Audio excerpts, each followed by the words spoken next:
Hey y'all, it's me, Dr. E. This time here to help you out with, where are we? We're on Theme 2 Week 4, alright? Yeah, and I know that this course uses a whole theme format, which is different than the standard module format, but a great way just to stay on track and, make sure you're not missing everything. And our current is just follow the week.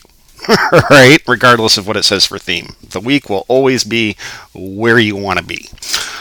So, getting on with that, we're in week 4. Another little note. You'll notice that in our MindEdge learning resource that each learning block correlates, has a little number like 4, 1, right? The 4 means week 4, right? The 1 means first thing. So that's another great way to kind of track where you are and where you need to be. Okay, so that said, buckle your seatbelts and put on your helmets. We're going to dive on into our week 4 material, right, which is really focused more on considering the research applications, further developing and refining your research question, refining and finding the best sources to support your research findings from last week. So I'm going to kind of go through each of these key things and give you my insights along the way. All right, so here we go. We start off with returning to Mark and his example, his project, and you'll see that he makes connections between his topic, all right, his topic problem, they're related, right? Real world applications of such, right? What is it of use to? Okay, what is all this research that he's done? What's its value? All right, who cares? And he identifies places where his research is of value, all right, and that helps him identify his audience, right? You see how those things kind of go in order and are related to each other. So let's get on into to how. So after returning to Mark and his example, we have some short answer responses. Questions 1, 2, and 3. All right. And you'll want to look below, all right, to where I go over assignments. I outline like the specific questions. I think I even include links directly to them. Yeah, and I highlight, to make sure to apply, to proof your work, to use APA style citation where appropriate. So if it's a question just about something in our text, don't worry about that, all right? But if it's a question asking about your sources, all right, yeah, okay. So here, let me scroll on down and to our short responses. Where are they? There we go. You got 6 this week.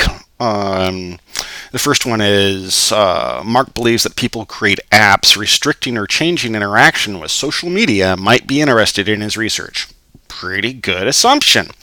Think about the research you've collected so far. What are some of the potential applications for this research, right, in the real world?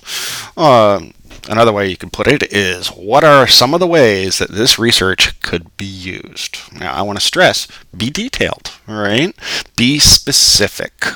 The more you invest in that and answering these questions, all right, the better your project is going to be, all right? It's all about making the connections. You need to be able to articulate them, okay? So apply our key concept terms, right, and principles, right? That's a great way to help do that. Let's see here. Question number 2. Let's see here. This is directly driven off of question number 1. You identified possible applications for your research. Now, actually research whether anyone has investigated or created those applications, all right? And for this question, you note your findings, okay? Just list them on out. This would be a good place where you'd want to include, APA citation. Yeah, and question number 3 is, after reviewing your initial list of questions, are there any that you have yet to answer by searching credible sites and gathering crapo approved sources along the way? Um, you want to make note of those questions here, all right? Because that is going to help you plan for answering them, okay? Part of this research process is always having your eye on the next step, right? And always kind of integrating that with where you currently are, right? You always want to be thinking ahead to how this connects to the next thing. Okay, let me give you some details about crapo sources. All right, this is about your project work. Evaluating sources. You need to, in this week's work, evaluate your sources.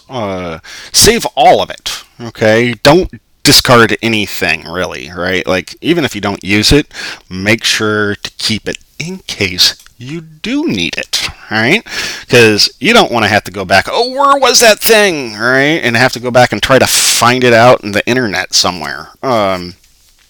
So yeah. Make sure that you list all of your crapo certified sources in an alphabetical order using APA style citation. Okay, full APA reference.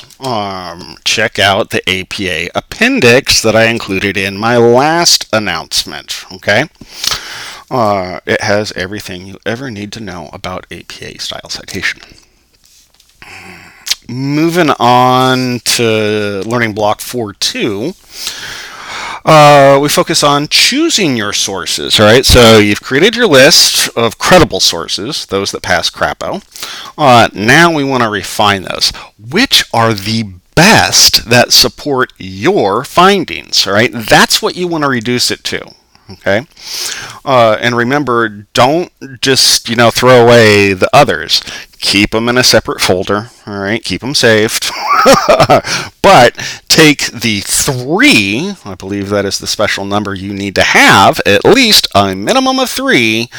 And you want to create a list from those 3.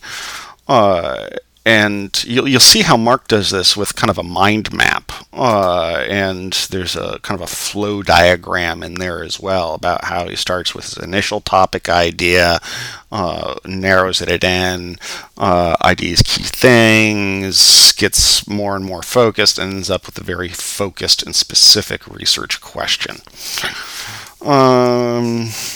Yeah. Moving on. Let's see here. You have some more project work. Specifically, that this is also in 4.2. Looks like you need to do, for project 1, describe the issue you have selected. All right, and why is it significant? Now, what I suggest is aim for 2 robust paragraphs. Right, beefy. One where you describe your issue. Okay, and the other, why is it significant? All right. Make sure to proof your work. APA. You got the idea. For project 2, you want to draft out a brief overview of the social science background of it. Okay. So this is pretty much, how is the issue situated within social science? Looking down here, let's see here. I lost track of where I was. Hold on a sec. Yeah, for 2, project 2. Yeah, you just want to, you want to ID, your issue and your question, and then explain it. Right? And again, you want to take your time with this, right? Use your literature that you have found, okay? Start integrating that here. Be sure to apply, key concepts and principles, right? Use our terminology, right, to reinforce your understanding and your mastery of our course concepts. Okay. Let's see here. Moving on. I talked about how to reduce your all your sources that you have to best suit or best serve your research findings. You have some short answers that are specific about. Let's see here. They actually have links to specific information, right? Internet links, and you need to kind of assess it, and from the perspective of, should Mark include this in his list, right? You choose yes or no, and then you need to explain why, right? But you need to actually use the source, right? Evaluate it, assess it, does it meet our standards? Does it meet Mark's needs, right? And explain that. And you need to do, that's question 4 and 5. They each have their own unique internet sources that you need to assess. Let's see here. We move back to some project work in 4.2 about choosing your sources.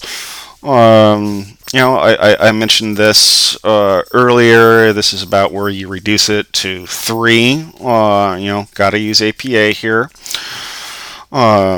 Now, let me elaborate on that. The minimum is 3, all right? However, I don't know a single decent research paper that just relies on 3 scholarly sources. Like, I don't know of one. All right? So while the minimum is 3, I would suggest that you don't limit yourself to that, okay? However, for like the specific questions about your sources, all you need to do is the 3. Okay, I hope that makes sense. Yeah. All right. Moving on to 4.3. Forming a research question. Now, you've already started this process, like from the very get-go, from day 1, this started, all right? So don't think that you're having to come up with a new one now. No. What you're going to be doing is refining your thoughts and ideas to ask a specific, critical research question, okay? And there's a process that we go through it to do it. Our Mind Edge outlines, looking for gaps in the existing literature. That's a great place to identify, a research question. Like, well, these people have looked at this, these people have looked at that, right? But there's this space in between that nobody's looked at yet. I'm biting off that chunk. And then you articulate it, okay? What's another one? Key things that, key social science issues that you can identify, and then from your literature, you're able to further refine the question, all right? Those are great approaches to doing this. Now, I want to point out there's a whole game in here about what's a good question, right? What's a good research question? And we have certain standards. Play the game, right? Test yourself on it. Avoid yes and no questions, right? Like, there's no point in a yes and no research question. Research questions are critical. They explore things. They force you and your audience to look and see and understand things in different ways. And specifically, we use social science perspective to illuminate those ways. All right, so avoid yes/no's questions. Do the game about what's a good question or not. You have a short answer response here. Question C 6 asks you to write a research question for Mark, all right, based on everything that you know about Mark and his project, which is everything. You've literally been walked through Mark's process. I will point out you will need to move back, go back to previous learning blocks to, pull those pieces of information. You do not need to use APA style citation for drawing on stuff from our MindEdge resource, okay? But I do want you to be specific, all right? Use the insights, and particularly the 4.3 learning block really outlines this. Okay. Next thing in my notes is project work. For project 1, you develop your research question, right? What do you want to know more about, right? You use learning blocks 4.3, use Mark's example, and from all that, you're going to be moving on to the next steps. How will you go about investigating your research question, right? And you want to be able to articulate that, right? Again, I would aim for a couple of robust, meaty paragraphs, right? Be detailed, be specific, use your literature, cite it. Let's see here. You also have some Project 2 work, social science background of issue and research question. I mentioned this earlier. Just be sure to include your research question here. That's going to help me assess, you making the connections in your research projects progress check 2. Let's